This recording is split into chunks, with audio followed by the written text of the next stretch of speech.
Face প্রচুর ডাল হয়ে গেছে এবং ডেড স্কিন সেলসে ভরে গেছে, কিন্তু অনেক ওপেন পোরস থাকার কারণে ভালো কোনো স্ক্রাব ইউজ করতে পারছেন না। তবে আজকে আপনাদের জন্য একটা ভীষণই মাইল্ড স্ক্রাব আইডিয়া শেয়ার করব, যেটা একদমই ঘরে তৈরি করা এবং হাতের কাছে থাকা কয়েকটা জিনিস দিয়ে কিন্তু তৈরি করে ফেলতে পারবেন। তো এই স্ক্রাবটা বানানোর জন্য আমি এখানে নিয়ে নিয়েছি কিছুটা নারকেল। আর এই নারকেলটা কিন্তু আমি নারকেলের দুধ বের করে নেওয়ার পরে যে ছোবড়াটা থেকে যায় সাধারণত আমরা যেটা ফেলে দিই, সেটাকেই আবার একটু মিক্সিতে পেস্ট করে নিয়েছিলাম।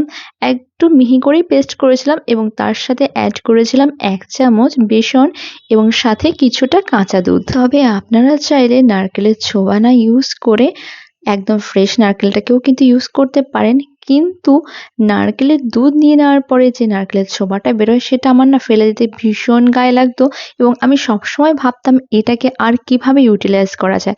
তো অনেক ভেবে আমি এই স্ক্রাব আইডিয়াটা বের করেছি এবং যেহেতু আমার ভীষণভাবে ওপেন পোরসের সমস্যা রয়েছে, তাই আমি কখনোই স্ক্রাব করতে স্বাচ্ছন্দ্য বোধ করতাম না এবং আমি অনেক জায়গায় এটা পড়েছি যে যাদের ওপেন পোরসের সমস্যা রয়েছে স্ক্রাব করলে কিন্তু পোরসগুলো আরও বেশিভাবে ভিজিবল হয়ে যায়।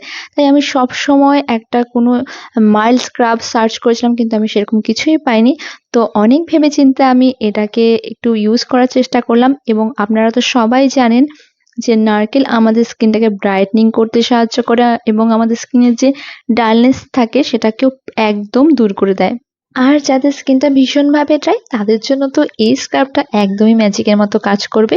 তবে যাদের স্কিনটা একটু ড্রাই তারা যখন এই স্ক্রাবটা বানাবেন অবশ্যই কিন্তু ফ্রেশ কোকোনাটটা ইউজ করার চেষ্টা করবেন এবং যাদের আমার মতো একটু অয়েলি স্কিন বা কম্বিনেশন স্কিন তারা অবশ্যই কিন্তু এই নারকেলের ছোবাটা ইউজ করবেন। তো এবার বলি যে স্ক্রাবটা কিভাবে ইউজ করবেন। অবশ্যই স্ক্রাবটা ইউজ করার আগে মুখটাকে একদম নর্মাল জল দিয়ে একটু ভালোভাবে ধুয়ে নেবেন, তারপর মুছে নিয়ে এই স্ক্রাবটা পুরো ফেসে এবং নেক যেখানটা স্ক্রাব করার প্রয়োজন ভালোভাবে অ্যাপ্লাই করে 10 থেকে 15 মিনিট মতো ভালো করে স্ক্রাব করে নিয়ে তারপর নর্মাল জল দিয়ে আবার ধুয়ে ফেলবেন। এরপরে কিন্তু আর কোনো রকম ফেস ওয়াশ একদমই ইউজ করবেন না।